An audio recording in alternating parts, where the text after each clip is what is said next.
The Jets are like the mafia. It's like being a Jet fan is like the mafia. As soon as you thought you're out, it pulls you back in. And here familiarity with the system there. What was that? What was that word again? and then what did he do? He came back and beat the Jets. Yeah, everybody beat the fucking was Jets the back here. first Yeah, he's name. fuck, man. Bro. You don't want to show up? Fuck. We got all our family members listening. I know my mom's listening. I know my brother's listening. I know everybody else is out there. But my mother-in-law listened to it. She's like, "You curse a lot," and I was like, "Yeah." my mom said the same thing. She goes, "You guys are really good." She goes, "You say fuck a lot, but still, you're really good." We're like 5 guys from New Jersey. So what do you expect us to say? I'm like, Mom, you were the principal of pretty much every kid. First of the light, bro. Yeah, Dennis, like we all get a text from Dennis, like getting kicked out of the game. Sounds about right. I'm with security or something. This is ridiculous. They're throwing me out for farting on the face. What? And I'm like, what? He's like, yeah, the guy behind me says I keep farting on him. And they were like kicking him out, but it was Bandoni that was ripping ass. Nick was farting, and I got kicked out of the game for And it. They Dennis brought me to got Jets jail. kicked out. They brought him to the jail. You went to the Jets jail? Boom, lock it up. Spiga, you dirty bastard. All right, we're back. Episode 9, Jets Group Chat Pod. Training camp is underway. Season is roughly a month. I think it's the 11th. So yeah, exactly a month from Exactly a month. Yep. exactly a month from the time of recording. And how we doing, boys? How we doing? We got Dennis. We got Spiga. How we feeling, boys? I was waiting. I know it's. We just said it. Jets gonna jet, bro. Feeling good. Everything else seems to kind of be, sticking where it is. It's just, I called it. Gotta stay healthy. Can't get any major injuries like there has been the last how many years. And sure enough, same knee, same kneecap, same everything. Becton out for the year. Fuck. Yeah, man. It's not the way you wanted to start camp. How you doing, Dennis? Have homeboy going out to Vegas tomorrow. You bringing a lot of money with you? Hopefully I'm bringing a lot back. Got that McFlurry. What's your, just to like off the somber jet chatter for a second, but what's your like, see, I'm not a big gambling guy. I actually just went to Vegas like, I don't know, a month ago, 6 weeks ago, and I didn't gamble at all. I didn't spend a dollar on gambling. I'm not a big gambling guy. I like to drink, go to the club a little, hang out by the pool. I will gamble my ass off. But I don't go to the tables. I'm not a big gambling guy. So like, where is, and I guess everybody has a different one. And if it's too personal, don't answer. But like, what's a comfortable number you're okay with like losing? Like, what do you take out and bring with you? And you're like, all right, if I lose this, I'm not going to the ATM. Like, what's that number like? Oh, geez. I've never been to Vegas. So, but when you go to AC, what's that like? 500 more now than when I was a little bit younger going. Yeah, career, job. Yeah, I can lose 1,000. I guess. Okay, that's fair. Yeah, if I'm going to Vegas and I lose $1,000, I guess like I'm not too upset. Yeah, you're probably not kind of expecting that. Yeah, my problem is I have no discipline. Like I'll be like, you know what? So you're the guy that goes to the ATM after you lose the 1,000. The problem is I don't start losing until like I'm drunk. Then I'm like usually if I'm like when I'm which is sober, like 10 minutes after you get there. Literally. But when I'm sober playing, I'm like strategic. Every time I get like a black chip or whatever, I'll put that in my pocket and only play with like whatever I have in front of me, and then I'll be good. I'll walk away. I don't care. But like I start getting into like the chase mode, and then it's like one more. No. Let me get one more. Let me double up on it. And like, oh shit, well, I got to get that one back. And then it's like, all right, 500 more is okay. And it's just always like, fuck. So if I think about it, recently, I went to the Phillies game for the Brewers and Phillies because weirdly I'm a Brewers fan somehow. And we went to the game with my friend who's a Phillies fan.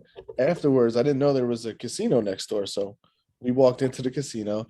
We both took out $300 and then we both went up like another 400. So we're up about we're at about 700 now. And I'm like, all right, maybe we should stop. And he's like, no, keep going. So we keep going. And then we're up a little bit more. And then I'm like, all right, maybe now stop. And then kept going. And we both left there with nothing. Yeah, exactly. Always. Or like you went and you dip more money in. Yeah, that's always how it works.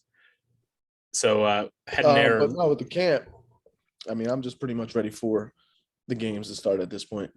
I've seen enough practice. I can't watch preseason. We were just talking about it before. It's so bad.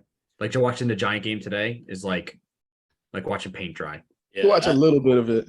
As we record this right now, it's 10:30 on the nose East Coast time, and I think the Giants game started at 7. And I put it on. I watched like the Giants' first drive when like Jones was in, Galladay was in, Barkley was in, and then I don't know. I woke up and it was like 9:40. I knew we were gonna come on and record. I'm like, that shit put me to sleep. It was a snooze fest. It's tough to watch preseason, man, and kind of leads us into what we're talking about here. But I would think we talked last episode about what our storylines to watch were heading into training camp. And here we are, not even 2 weeks into camp. And Spiga, whose point of emphasis to watch was the health of the team and to come out of camp with no major injuries. And that was his most important thing to watch. And here we are, fuck me, Mekhi Becton out for the season. Pretty much 2 lost years in a row.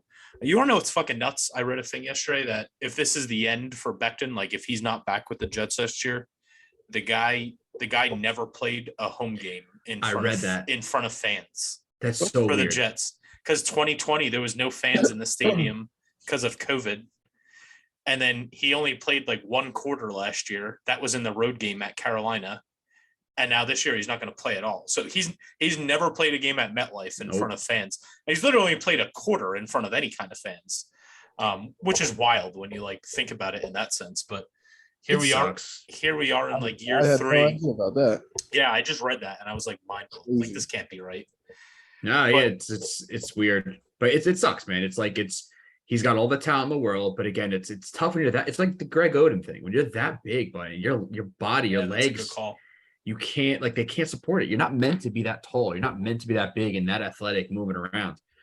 I'm trying to stay optimistic. You figure, look, Joe Burrow did it with a Swiss cheese line last year and did fine.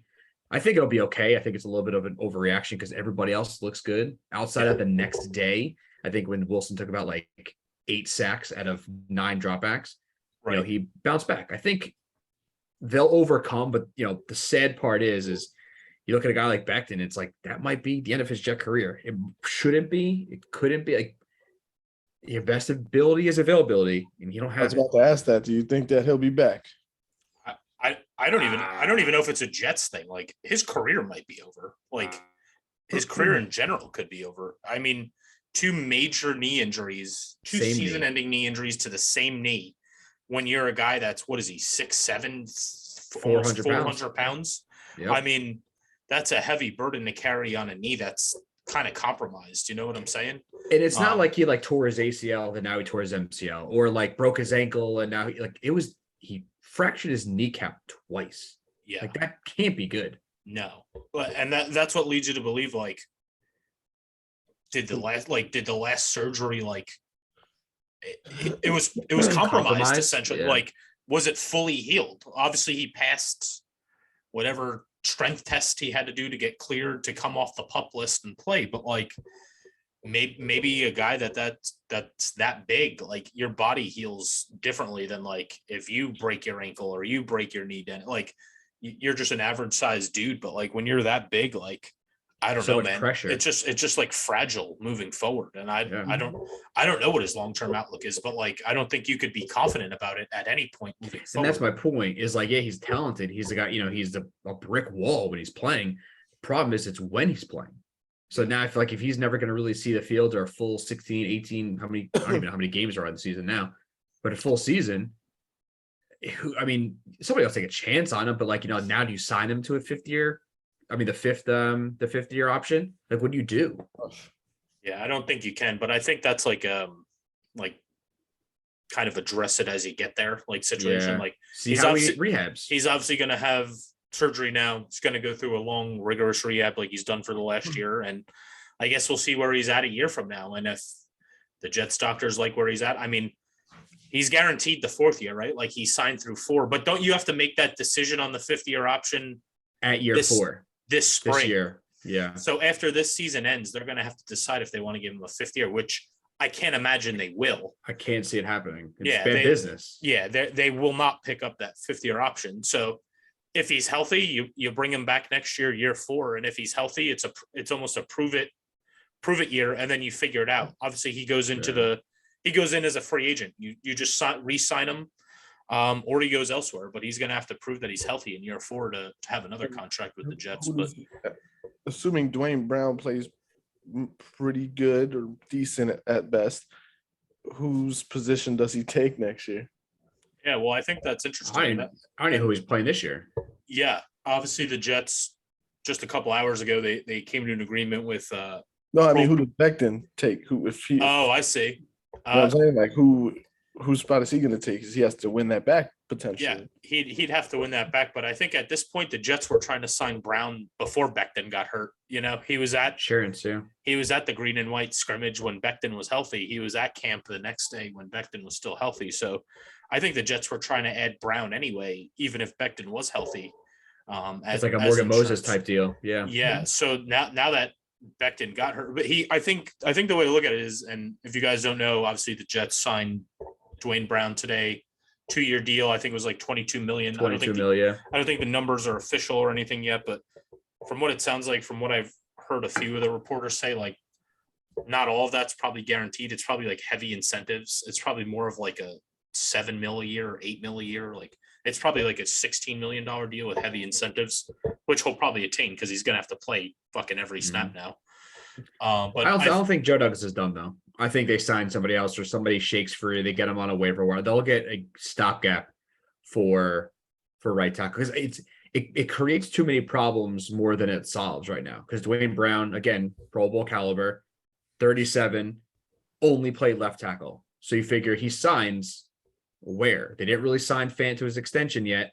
Fant wasn't great on the right side, made his money on the left side. So now it's like you're stuck with 2 tackles. I think one is more of like a 2 left tackles. One's more of an insurance policy. They got to sign somebody that shakes free to play and start on the right side. See, I think Brown's signed to start. He's starting on one of the sides, and they're not going to move Fant to the bench after the year he made. So, but you move Fant back to the right after all season. You praise him and he's left. I don't know what you do, man. Saleh hasn't talked about it yet. I mean, they signed him after practice today, so nobody's had like access to ask Saleh that question. But I got to believe tomorrow after practice, that's going to be the first question that reporters are going to ask Saleh. They play tomorrow. Oh, word, yeah. Well, they play the Eagles tomorrow. Yeah, I'm sure there's going to be some kind of availability, whether it's before the game or after the game, and he'll be asked that question. And I guess I got to believe though that was. I mean, Brown was here last Saturday. He's been like on the Jets' radar for 6 days now. Mm-hmm. So, I mean, that had to have been discussed. I don't think he just, we got PJ coming in, late arrival. Don't even let his ass in. I'll see him tomorrow. Oh, look at this guy. Who's this guy? Better late than never, right? Clean shaven. Yeah, I don't even recognize you. What's good, man? It's really like, who is this? Yeah, man, we're just chopping it up about Becton and the whole Dwayne Brown thing now. But yeah, I don't know what side he's gonna play. I gotta believe though that's discussed. I don't think you could discount the fact either that Fant and Brown are like best friends. Like they were on that line together in Seattle. They've already played together. So I think there's a huge like respect factor there. And at this point in his career, Brown is going to turn 37 in like a month. 36 right now. He's going to turn 37. Fant's on the younger side of his career. I think he's only 30. And he's a young 30 because he didn't get a lot of play early in his career. So he's kind of like a blossoming player. And he had a breakout year at left tackle. I could just see Brown being like, yo, you're my boy. Like, I've already done my thing. Like, I've already made my money. Like, you stick at left. I'll give this shit at right tackle a go. But I guess I guess that's where my question goes. Like, what do you guys think? I'll start with you, Dennis. Like, how comfortable do you feel? Obviously, it's not an ideal situation that Becton's not there. but either you're doing one of two things. You're swinging Fant back to the right side and putting Brown at left, which last year Fant did not play well on the right side. But Brown was a Pro Bowler. Or do you leave Fant on the left side where he was strong and put Brown there where he's never played in his life? Which scenario do you kind of see playing out, and which one do you feel more comfortable about? I think I'm most comfortable with if Fant stays on the left this year. Meaning it's like you said, it's a strong point. Why take away a strong point and take something that's questioned? I'll take that at the strong point, and then I'll take the other side where I'm sure he could, he's not going to be excellent, but he could block. Right. You're just doing it the other way. I know it's not the easiest thing in the world, but I'm pretty sure he's skilled enough. He's a Pro Bowl lineman. I think he could do it. Sure. I'll take my chances with that. Sure. How about you, PJ? How do you feel about that? Yeah, I agree. It sucks. Becton went down. I know, man. We were talking about that when we opened before you got in here. It's just like, and we talked about it last episode. I think Spiga said like the health, like just coming out of training camp healthy was going to be the most important thing for the team, and not even 2 weeks in, lose such Can't do it. And doesn't it always feel like it's maybe not necessarily the Jets, because there's big injuries all around the league in training camp, but every time the Jets do have like a training camp injury, it's always at like a super important position. Like it's Carl Lawson, it's center when they had to bring in like Ryan Khalil out of retirement to like Testaverde. Yeah, Testaverde in the first game, or it's just always. Didn't Pennington get hurt in preseason one year? Pretty bad. Mark got hurt one time.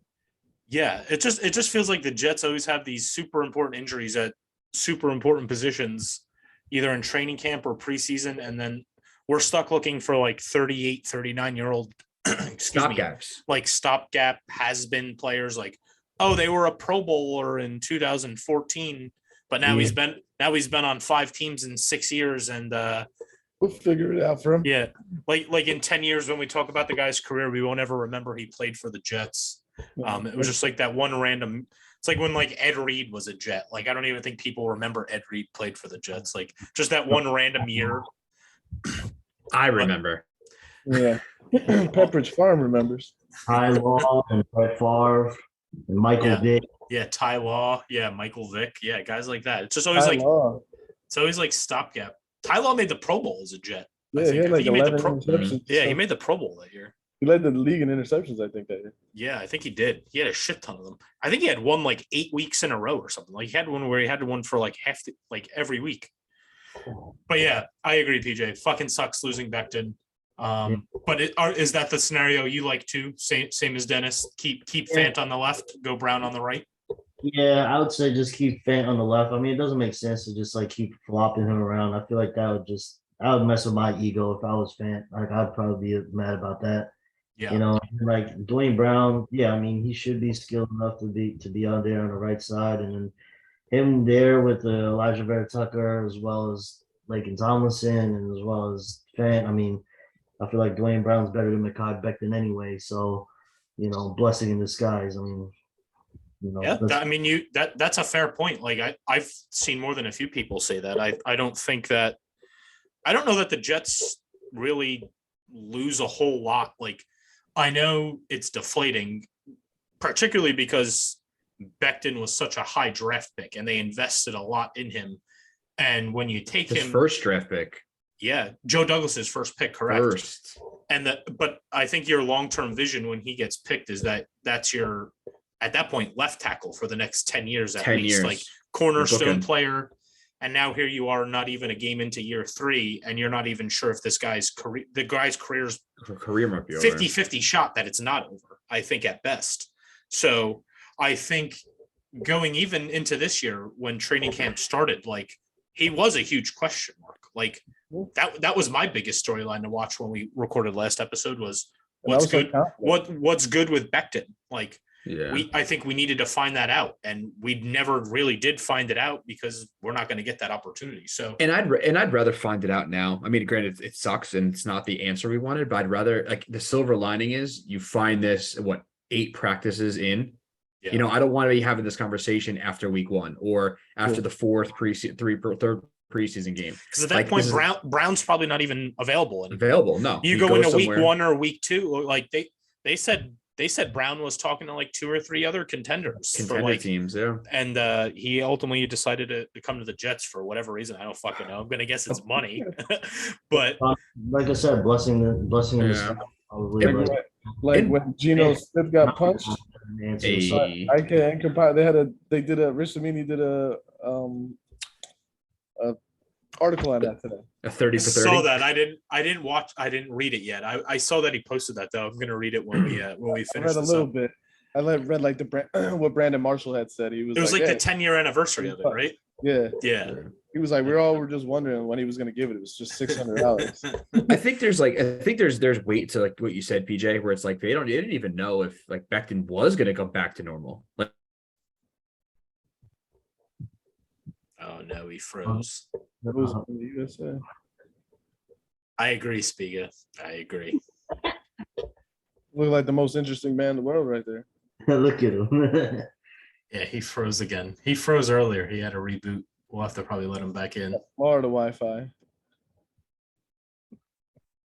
Text them. Did I freeze? Yeah. You're back now, though. All right. No, I think it's like somewhat of a blessing in disguise because you know what Becton was going to be. But like to me, the worst part about this whole thing is now you got to hear this. You should have took Ike Ekwonu bullshit all year long. They're going to now say, oh, Sauce was a luxury. Sauce was this. Why would you take a corner? Now you're off. Like the first sack that Zach Wilson takes from the right side. That's all they're going to talk about. And it's going to be a storyline for the rest of the year. Nah, I think, you can't go back in time. No, like, right. We didn't know what they were going to, like, Becton was going to go down with injury. No, I agree. But you know the narrative. Like, it just gives them something to talk about the Jets. But they're really, really, really, really fortunate that Dwayne Brown was available. Mm-hmm. Yeah. Yeah. I think that escalates more if Dwayne Brown's not available. Right. Yeah. Because then maybe you have to trade for a left tackle or a right tackle somewhere, and you're giving up draft picks if there's one available. But at this point in training camp, who's looking to trade a starting right tackle? Like there's really not one out there. Yeah. So you might have to trade for a borderline guy who's no better than Brown or a journeyman or somebody. Yeah. So I think all things considered, if Becton was going to go down and miss the year, the best scenario possible played out for the Jets, where they got a starting caliber, Pro Bowl caliber, proven veteran who's won Super Bowls. He's been on a shit ton of playoff teams, and it's another veteran there. I think like you said, PJ. I don't know if like Brown is better than Becton. I just haven't seen Becton a lot, so I don't know. But he very well could be. But I think one thing he brings that Becton doesn't is a veteran presence. Where I think you're talking about right now, Brown is better than Becton because I think Becton you're just making on potential of what he could be. Yeah, for sure. Yeah, no doubt. Yeah. Like Brown's better than Becton. Yeah, and he brings that like grit, that playoff mentality, and he's a vet who could like help. If he's going to be on the right, he's going to help Vera Tucker grow. He's only in his second year. He's got more. Vera Tucker had more playing time than Becton. So, did you guys see? Did you guys see on one Jets drive when they did the whole Lincoln Tomlinson and Quinn Williams going back? Yeah, I love that. I love that. Is what I hope he brings to the locker room, the trenches, whatever you want to call it. Is just that again, that veteran leadership on how to practice, how to be that gladiator, and what to do, and how can I now take the things I've learned in these 37 years of playing this game and give it to the guys in their 20s. Yeah. Yeah. I was watching Connor Hughes. He's on like SNY now. He left the Athletic. So he's like the Jets guy for SNY. And the Giants. Yeah, a little bit. I hate it. Timeline's a little rough now with Connor Hughes Giants tweets. But they were asking, it was like an hour special about training camp, like how it's going and stuff. And he said that like Quinn Williams is unblockable. Like, good. Because they were talking to him about Carl Lawson, and they're like, yeah, he's having a good camp, but he's like, those sack numbers aren't there like they were last year, like where he's getting 3 or 4 a day. He's like, that's because they're all going to Quinn Williams. He's like, he's getting like 5 sacks a day because they can't they can't block him. Good. And they're like, he looks like this could be like the breakout year for him. So I think that would be huge if that plays out the way that hopefully it does. That Williams maybe is finally turned the corner we've been waiting for him to turn. Is this his 5th year or next year is his 5th year option? Next year, they've already picked up his 5th year. I know they picked it up, but this is where he's going into year 4, right? Yeah, he's got year 5. Okay, so he's still locked up for 2 more years, which is good. But I would think though, if he has a good year, you'd want to you sign him now. You extend him after this season. Now, yeah, I'd love for him to just like go crazy and just like anchor that whole front 7 type of thing. Just make everything easy for everybody else, dude. He's got the ability. He was a stud out of Alabama doing that shit. That's what they drafted. That's what they drafted him to be. And he's one of the guys. I think I said this in last episode too. Like they always say, "Oh, the Jets got the best available. They got the best player in the draft." Like that year, Quinnen Williams was the fucking best player in the draft. That's what everybody said. Mm-hmm. And like here we are in year 4. Like he's been okay, but like I don't think he's not like a franchise cornerstone to me, or hasn't shown that he is. Maybe he becomes that. Not yet, but to his point, he has gotten better every single year. You know what I mean? Like he came in, he was a little rocky his freshman year, his rookie year, but every year since then, he's gotten better and visibly better. And not just, like, oh, you like a better presence, like you see him being more disruptive. And last year, he was a lot more of stats didn't show what he actually brought to that D line. Like he had pressures out the ass. He was like setting other people up for sacks, but like he was always there, but just like a half second to, missed it or whatever. Yeah. He's like, I think this year he finally puts it all together and like he continues on. He should make the Pro Bowl this year. Hope so. Yeah. I feel like it feels like recently, it feels like it takes these pass rushers a little bit longer to develop than they used to. Like, there's not a lot of guys that like come in right away in like year 1 have like 15 sacks, 16. Like, but that feels like it's happening for a lot of guys in like year 3, year 4. Like, and I'm gonna bring up like a sore subject, and it's a name that it's not too kind to Jets fans, but like Leonard Williams. Like Leonard Williams was, I think, along the lines of like Quinnen Williams. Like, okay seasons, yeah, but like he seems like he's turned a corner now that he's gotten to the Giants. He's still, I don't think he's like a cornerstone player by any chance, but he certainly looks more like the player now that he's on the Giants that the Jets thought they were drafting in what was this year 6 or 7 for him. Yeah. He's a consistent like 12, 13 sack guy at this point for the last couple of years. But it took him 5 years to get to being that player. And I think Williams plays like that similar role, that similar position. Obviously 2 different body types and they play a different scheme and all that. But I think this is a huge year for him because obviously he's going to want to get paid. I think he wanted to get paid this past off season on an extension, but they just picked up that 5th year and he's going to get paid next year regardless. Mm-hmm. But obviously you want that security when you're in the NFL, you want that bag, baby. So I think that's going to be his goal to go out there and have a monster year. But yeah, that one Jets drive that that clip they had with Tomlinson coaching him up, he was like, he's like, this dude was in the division with Aaron Donald. Like, I'm trying to be that. Like, he knows the blocking schemes that Donald uses. He's like, I'm trying to work with this guy every day. Like, that was good shit, man. Yeah, he wants to get there, and I think he takes a nice leap this year. He needs to. He has to anchor that defense because it has to be all throughout the middle. You got him, then Mosley right behind him. It's gotta come to the middle because they were getting Swiss cheese last year. They were getting ran on all over the place. Yeah. So we'll see. Yeah, and then I guess the other report that I read out of camp today is it's from the same Connor Hughes thing was that they asked him how Zach Wilson looked, and he said like if he asked me like a week ago, I'd tell you like he just looks okay. Like, but he said the last like 4 days like he's like finally stacking good days on top of each other. Mm-hmm. And he said he finally looks like he's like turned a corner, like commanding the offense. He's like in rhythm with the receivers. And he said he's had like really 4 or 5 good days in a row now where he looks like he's in full control. Turnovers are down pretty substantially in camp, which it's just camp. So, I mean, I'm not too worried about it, but you'd rather hear reports that your second year quarterback is improving rather than regressing. So obviously that's going to be something we want to keep an eye on. Before we wrap up here in, I don't know, the next couple of minutes, first preseason game tomorrow. No, Eagles play Zach Wilson, don't play Zach Wilson. I don't think he should see the field tomorrow. I think they should sit him. I was in the same boat. I think you play him 2 series. You either run, or you throw like 3-step drop slants and outs. Don't do anything crazy. Don't get creative. Don't try to throw 7-step drops, post across, whatever, nothing. Run the ball just to get his feet under him, get the groove in, just to get the sea legs under you, and then take him out. You got no Fant on the left side. We're gonna have Mitchell or Edoga on the right side because no Brown yet. Don't do it. Don't get him in there for a series just to get back in the rhythm and take him out. Yeah. I'm with you if you want to run. Maybe a shotgun and quick throw. Yeah, I don't dress the guy. I don't even put him in a uniform. Stand there with the clipboard. I wouldn't play him tomorrow. Did they say if he's going to play or not? No. Did they say if starters are playing? No, they haven't really said anything. I did hear that Carl Lawson's going to play, which motherfucker's going to play all game. Watch, he's crazy.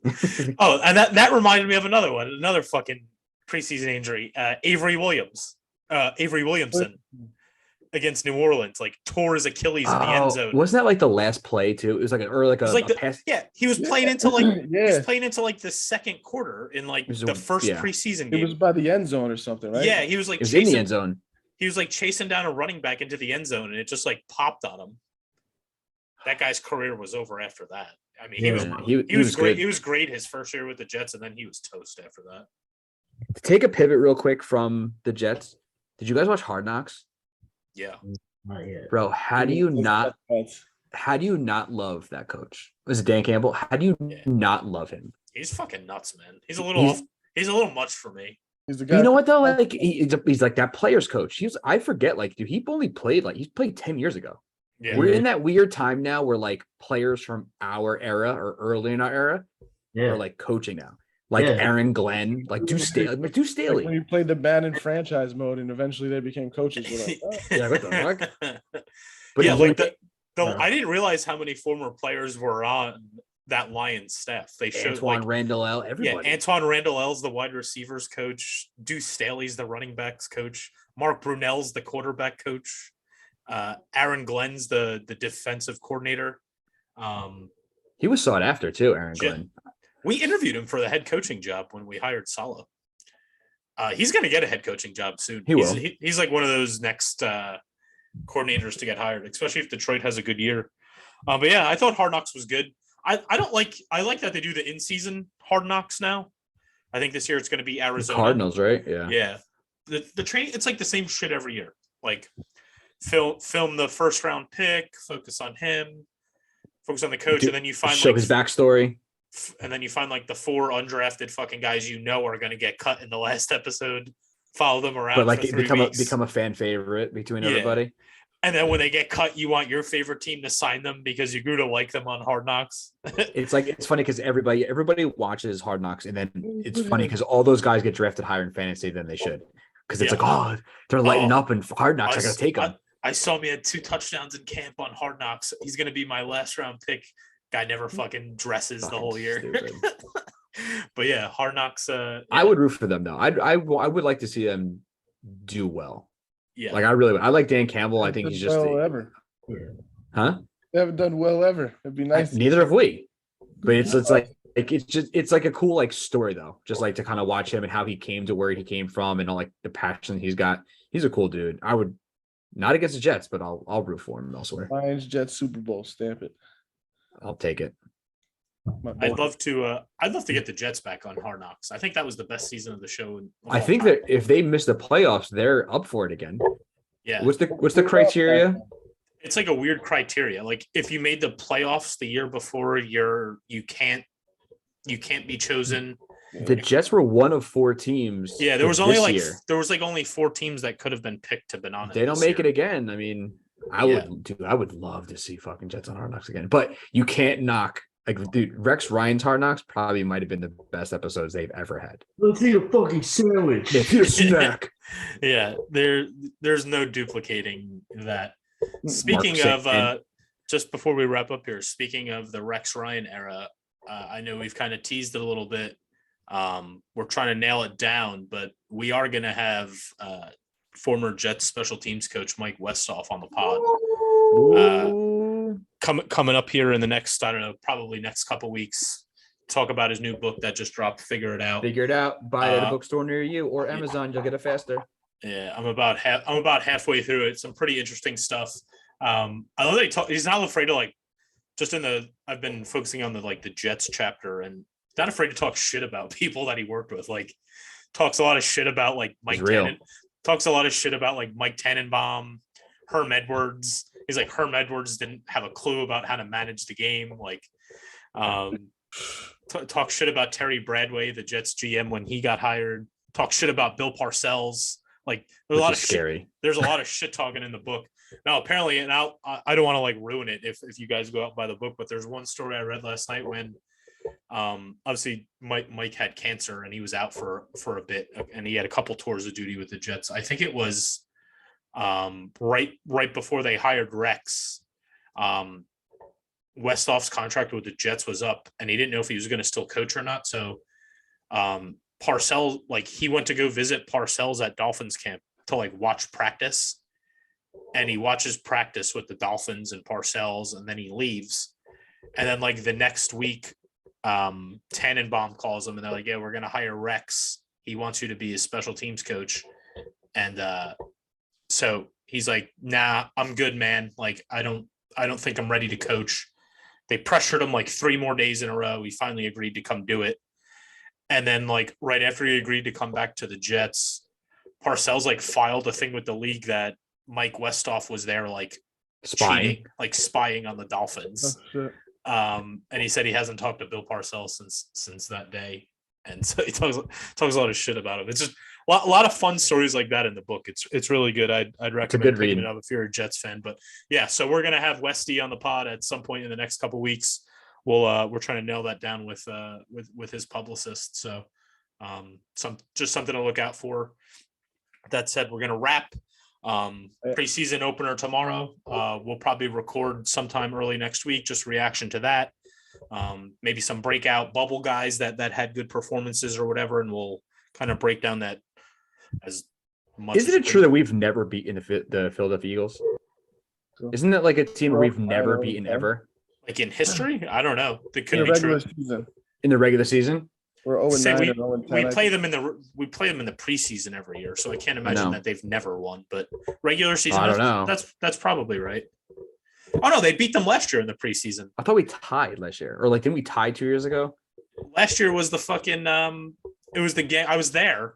Was that the Yabu bomb? There was like a flood before the game, and the game was delayed like an hour and a half, and then they played. Zach Wilson ended up not dressing. That's when Flacco was on the Eagles and fucking torched us. Was that like the bad storm day? Yeah, it was a bad storm. And James Morgan threw a Hail Mary into the end zone on the last play of the game. Yabu, right? And Yaboa caught it. Yaboa, that's it. Yeah. They won on the last play of the game, like a Hail Mary into the end zone. So they definitely won that game, but I don't think they've won in the regular season. So maybe that's what it was that I read. But yeah. Let's beat them. So yeah, we'll be back next week. We'll break down what we saw in that preseason opener and check what's going on in camp. But Dennis, PJ, hope you make it back alive from Vegas. Yeah, good luck. Enjoy your trip. Bet on black. Hope you leave with more than you came with. I have to put a little gamble on the Jets playoff. Yeah, put a little cash down on the Jets futures. Yeah. not too much though. 100 to make the playoffs. Do it. All right, fellas, that's gonna do it for us. We'll talk to you next episode.